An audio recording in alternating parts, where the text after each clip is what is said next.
Hey there guys, welcome to my Danganronpa retrospective, or excuse me, Danganronpa 2 retrospective. I want to be clear about this. Someone may have clicked this video even though it's clearly labeled and at the end of the Danganronpa 2 playlist and would be really confused, and that would be bad. So, I've done this several times, you probably already sort of know the deal here, but in case you don't, in case you're stumbling across the video for the first time, I just recently beat Danganronpa 2 blind, and whenever I beat a game, I always like to go back after I've had a little bit of time to stop, digest, think about the game as a whole, and give not necessarily a review of it, but sort of like a critical analysis of it. I obviously will give my thoughts of the game right when I beat it, in the actual video where I beat it, but I do like to be able to sit and really critically analyze things, and see if I can, think of interesting things to think about. So, before I begin, I do have to say, unfortunately, a lot of this video is going to be talking very critically about the game, and I don't want to give the impression that the game is bad or I didn't like it, because that could not be further from the truth. Danganronpa 2 is a phenomenal game. It is easily, hands down, the best mystery game I've ever played. Granted, I've only played 2.5. I played Danganronpa 1, Danganronpa 2, and like half of the first Phoenix Wright game.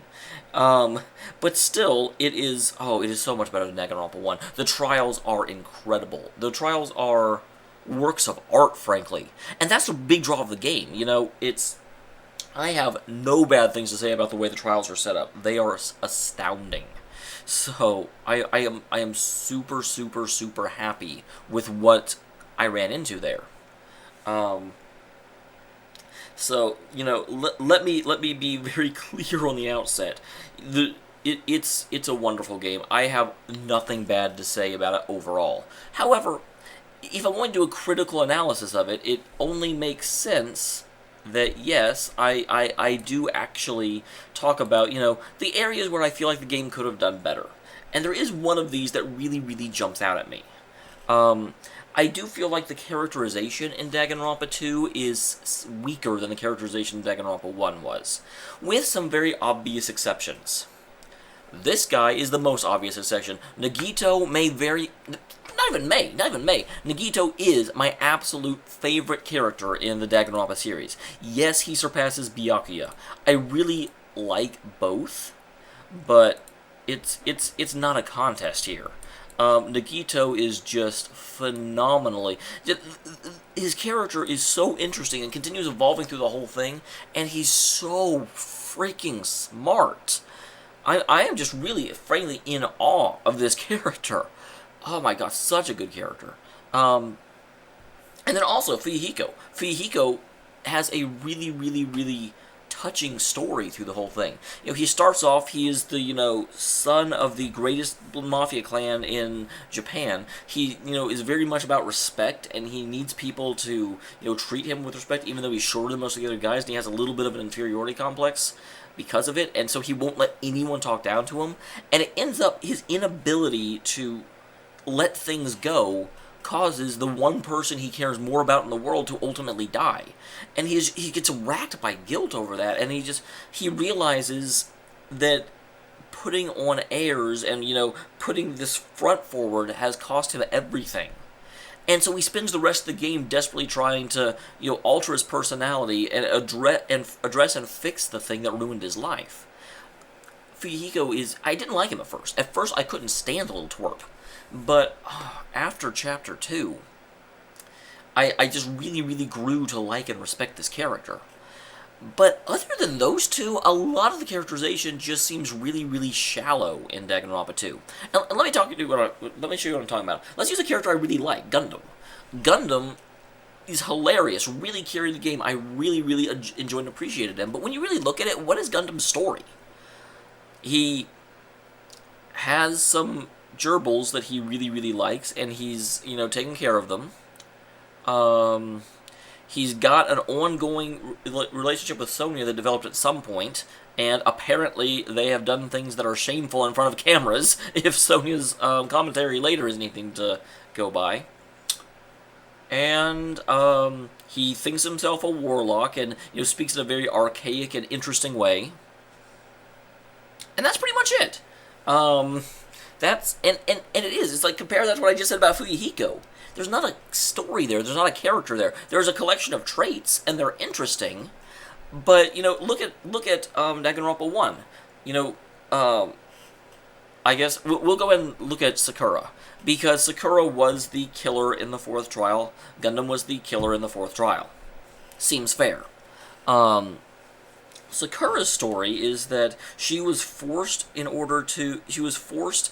work with Monokuma. She was forced to betray the team, and slowly over time she got to know everyone that she was, trapped in the school with. Got to really, really begin to know them, appreciate them, befriend them, and she started to feel more and more deeply in guilt because of what she had to do. Until eventually it got to the point where she simply could not stomach being a double agent anymore. And so she swore vengeance against Monokuma. She fought with him, challenged him to a duel, but ultimately lost, and was, unfortunately, because of that duel, found out as the traitor. Well, actually, and also Monokuma just totally revealed her after she refused to work with him anymore, because Monokuma's an ass. But because of that, huge amounts of distrust began circulating. No one would work with her anymore, even though she had come out and basically was trying her best to change her ways. And eventually, the people she really cared about, i.e., Hina, started actually suffering for it. Hina ended up getting cut by Toko, and it tore away at her. She realized that her bad decision was causing suffering on the people she cared about, and she could not stomach that. So you compare those two. Sakura has a story. She has a character arc. She has an ongoing narrative. Gundam, as much as I like him, again, I picked Gundam because I like him. But really, he's just a collection of character traits. There's no ongoing story. The closest thing for an ongoing story with him is the fact that he has a relationship with Sonya, but all we really see of it is that whenever he's accused, and every once in a while, Sonya will say she'll go with Gundam. You don't get those scenes like you do with Sakura, where Sakura storms in, finds out Hina's been hurt, and you can see from the dialogue just how wrought she is about it. Yeah, they don't really spell out what Sakura's thinking, but you do still get scenes showing the interplay between the two. You see Hina coming to Sakura's defense, and then Sakura being like, "No, hey, stop. This is my burden. They're not wrong." And it feels like a lot of the story, a lot of the characterization in Danganronpa 2 happens off-screen and is simply implied. Rather, Danganronpa 1 really lets it happen on-screen. Another great example of this is look at Kazuichi.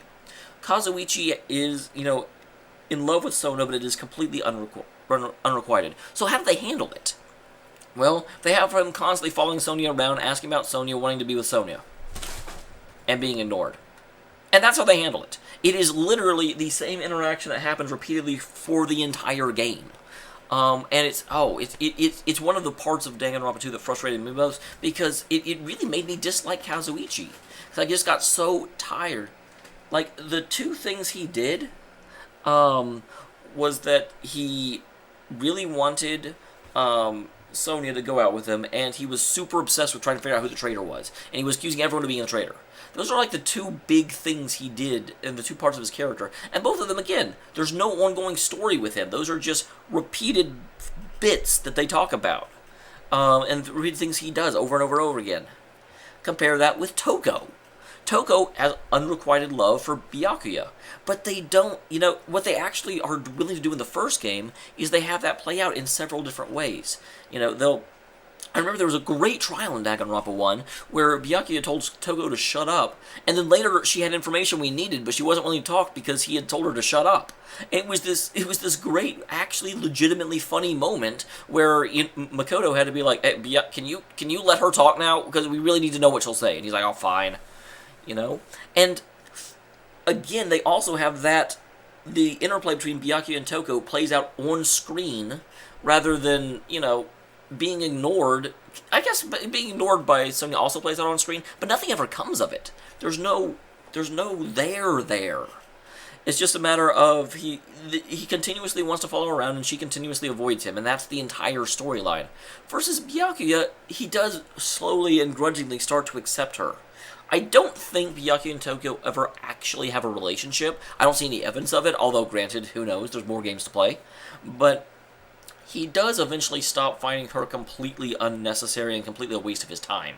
He does get to the point where, like Makoto, he's like, okay, I can tolerate having you around. So there again is a character arc to that subplot. With Kazuichi, there's no arc. It's just the same premise over and over and over again. So why is this happening? Why is it that so many characters in Danganronpa 2 are character traits instead of characterizations? They don't really have a story, they just have a set of things they do. Well, honestly, I don't necessarily think it's the character's fault. I will say, obviously, I have not gone through and done their, free time events. I'm sure that will shed more light on their story, but at the same time, all the stuff I've talked about up until now is not stuff I got from the free time events. It's stuff that played out in the game. And so everyone playing it, no matter who you chose to play out with, is going to run into those moments in Danganronpa 1, whereas they won't run into them in Danganronpa 2. But, again, why is there a difference? Why is it that Danganronpa 2 seems to have just worse characterization overall? I've thought of that a lot, and I honestly think the real reason is because Danganronpa 2 is much, much, much more focused on killing than Danganronpa 1. Which, again, is actually one of the things I like the most about it. It was an unstated confusion as you went through the game, and Monokuma was just so much more bloodthirsty in 2. In Danganronpa 1, it was very much played as though choosing to live in the school and, not murder anyone was a completely valid option. There was no reason you couldn't do it. If everyone just agreed to get along, then you could live there forever. In fact, one of the bad ending is exactly that. So, whereas in Danganronpa 2, Monokuma was getting some bodies, alright? You look at it, in trial number 2, he specifically, he took the volatile mafia kid and was like, hey, this girl, she totally killed your sister. Trial 3, he put the despair disease out there that just made everyone's personality completely change. Trial 4, he locked them in a funhouse and said, I'm not feeding you until I get a corpse. So, there would be blood in Danganronpa 2, and I really like that, because of course at the end of the game, it is revealed that it's because Junko really needed corpses. In the first one, she needed to spread despair, so it was okay not to force murder. But this one, she's like, no, I need bodies. By the end of this countdown, I need people I can take over. So it makes complete sense why Danganronpa 2 is more focused on murder and mayhem, but because of that, you end up with a lot less downtime scenes. I feel like a lot of the characterization we got to experience in the first game was with all the downtime scenes. Look at how the game plays out, Chapter 1 is just the premise. Nothing really happened all that significant in Chapter 1 that wasn't, Monokuma messing with people. But almost every other chapter, something did happen. In Chapter 2, and granted a lot of these did end up feeding into the trial, but they weren't related to the murder directly. Chapter 2, you had Mondo and, is it Izumaru? The honor roll kid. But they had their little, man-off in the spa. And you really got, that gave you glimpses into their personality. It was something that was just them acting outside of, the stress of murder and investigation. It was just them living their lives. Chapter 3, you of course had, oh damn, I had thought about this and now I'm kind of losing it. But Chapter 3, you had the whole discovery of alter ego and watching, again, I think his name's Izumaru, but I feel like that might be wrong. But watching him and watching the, fan fiction just get completely obsessed with alter ego. And, try and reach out, we got to see the fan fiction kid find a, finger quotes, woman that was interested in him and would give him the feedback he'd never gotten before. Chapter 4, of course, you had the ongoing revelation about the traitor. And I talked about this already, I'm not going to go into it again, but a lot of that chapter isn't really related to the murder or the trial. It's watching Hina and Sakura try and deal with this new information and seeing it slowly whittle away and just that character building moment as you really see the friendship between the two of them. Chapter 5, of course, Chapter 5 really, I don't think, had a character building moment. That was when it was really, really starting to amp up. But again, you've got these moments throughout where you have an event that happens that really lets you see who the characters are and isn't just related to someone's been murdered, let's investigate and have a trial. Compare that with Danganronpa 2. Again, Chapter 1 is the prologue, nothing really happens. Chapter 2, because, you can say they had the party, but I don't really think the party counts because why did they have the party? Well, because they were worried about someone being murdered. That's not a natural moment to me. And again, it gets interrupted really fast. Chapter 2, the girls decide, hey, we're going to go out and, have a day at the beach. It's going to be awesome. Only they find a body, and that gets cut short. Chapter 3 does legitimately have the one true moment of character building, in my opinion, and that is Ibuki's concert. Ibuki's concert is where we get a lot of the characterization for Fuyuhiko, and I talked about how he was one of the really good characters in Danganronpa 2. Chapter 4. They get abducted and put in the funhouse, and needless to say, everything goes off the rails there. And it's just like, over and over and over again. Chapter 5, there's a bomb that goes off very, very early, because they decide that after Chapter 4, they need to, lock up Nagito again, but then the bomb explodes, and then that gets right into that again. So it's just like, you don't really actually have any of these great moments where you just get to see the cast interact with each other outside of a high-stress situation, and you can see their real personalities come out, and observe the ongoing friendships they're building. You don't get that in Danganronpa 2, and I feel like that's the big reason that the characterization just feels more shallow. It's not necessarily that the characterization is legitimately more shallow. I think it is a much more that just the way the game is structured, you don't get as much moment to you just interact with the characters on a purely non-stressful, normal level. Which, I understand why that is. I don't necessarily disagree with it, but it does end up making that aspect of the game seem weaker. Lastly, oh my god, I just need to get back and talk about Nagito some more. Nagito is such an amazing, amazing character. The big thing, at the end, when it's revealed that everyone's a remnant of despair, it is a little bit interesting to go back and really try and think about how they probably acted before, how they were twisted. And some of them you can see, some of them you can't. People were commenting that it strongly implied that Akane was the one that starved herself, because she really, really loves food, and whenever she was, overtaken with despair, it represents a denial of things you really, really care about. The thing the thing that really makes me wonder about that is, was Nagito really overtaken with despair? Because I can see two very real possibilities here. One of them is that Nagito was completely overtaken with despair and committed himself wholly to the cause of spreading despair. Junko was successful and manipulated him, and just, like it sounds like ever happened with everyone else, really put him a part of Team Despair. But the other option is also interesting to think about. I could also very easily see a situation where Nagito actually didn't wholly give in to despair. That what Junko actually did was played upon his overall belief that if you create a situation where despair gathers, hope's triumph will be all the greater, and said, okay, we'll take that to its logical extreme. Spread despair across the entire world in order to make, the battleground scenario for hope's, triumph all the more impactful. And I could see Nagito going whole ham for that, where he's like, okay, you know what, that makes sense. Let's go ahead and just completely flood the world with despair in order to set the stage. And I'm really curious. I don't know that there's any real way of knowing, because we don't see Nagito when he's in despair mode.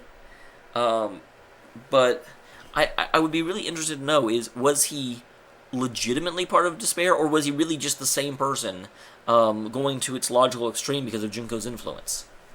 Both of those make sense to me. So, yeah, that's... Nagito is just such an amazing character, and such... I think the reason I respect him so much is that just the pure depth of what he was willing to do, and the reason behind it. When you found out the reason Nagito tried to kill everyone, it's beautiful. That does bring me to one other question I have. I don't really have an answer to this, but one of the things I really liked about the game was that, the revelation that Gundam and,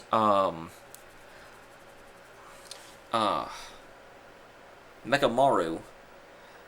Wow. When I said Izumaru earlier, is that actually Mechamaru? No, it's Nekomaru. So, okay, But yeah, Mechamaru had fought, and the reason they fought was they realized everyone was starving to death. And pretty soon it would get to the point where, permanent damage was being done. Which totally makes sense that Mechamaru would be as a trainer, it's people are now deteriorating well past the point of being able to recover. And so it makes sense that both of them would be we need to fight, one of us needs to die, purely in order to, make it so everyone else's lives aren't ruined. Makes complete sense. The confusion I had was that in the trial, if they hadn't figured out that he was the killer, would he have just let everyone else die? And I don't know that we have an answer to that, but it certainly seems like he was, willing to allow the trial to point to someone else.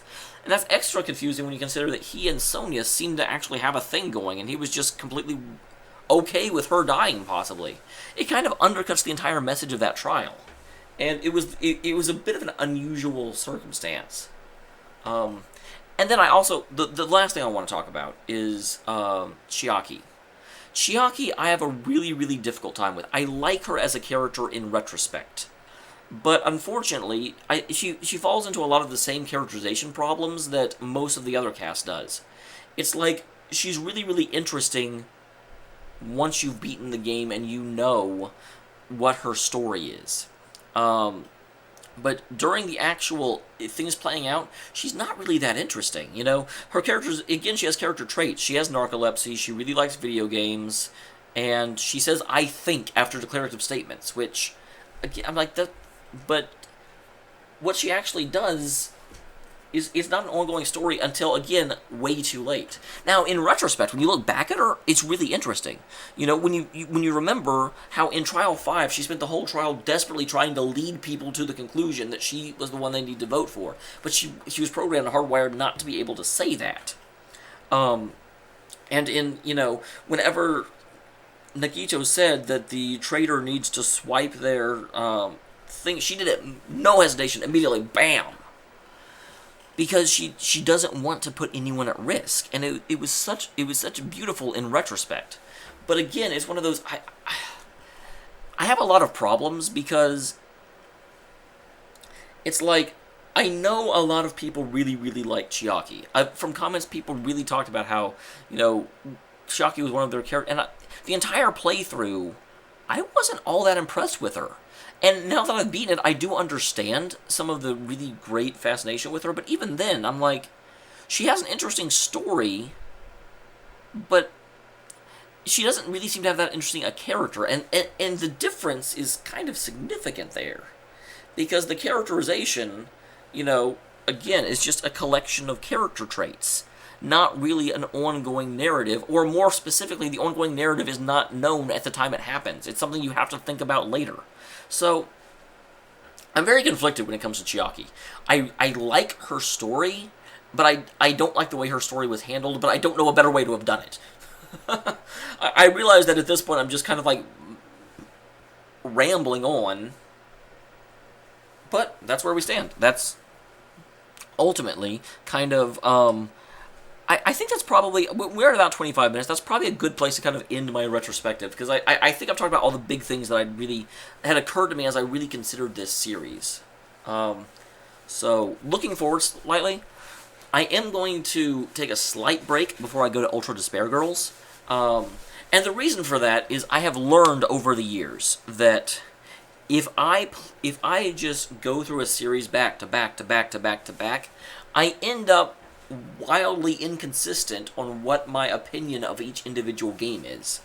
And the reason for that is that it's like, if I went to Ultra Despair Girls right now, I would be coming off a massive, massive, overwhelming victory at the end of Danganronpa 2.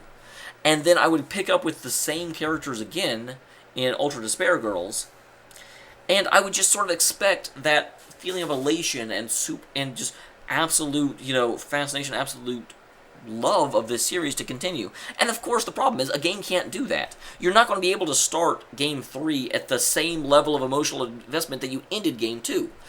Every game and every book and every really artistic work for the most part, except for, I guess, a painting, because a painting is just there. But, TV shows and anything like that, it's going to have a series of, mounting tension, payoff, then mounting tension that goes higher, payoff, mounting tension that goes even higher, until finally the ultimate mounting tension, where everything gets on the line at the very end. And that's the way it goes. And when you start the next game, you're going to have to, dive back down in order to start at a more reasonable level. So, I feel like if I went to Ultra Despair Girls right now, I would end up judging it more harshly than it deserves, if that makes sense. So, instead, I am going to take a slight break. What is going to happen is that Tales of Symphonia, Dawn of the New World is going to kind of take Danganronpa 2's place as being the double upload. So it will be uploaded every other day. We will, of course, continue. We're almost at the end of Baton Kaito, so it will continue kind of interspersed between. And the new mystery game is going to be Ghost Trick. Very much for tuning in, guys. I will go ahead and end it here. Again, sorry I guess I'm not sorry this went on for so long, but I feel like it's... If I had more time, I could probably make this a little bit less rambly, but you know what? I kind of like the ramble. I think it's more genuine than some big scripted thing of, let's have an official review, because I'm not an official reviewer. This is just my thoughts, and I appreciate you listening to them. Listening to them. Let's not mumble. See you next time, guys.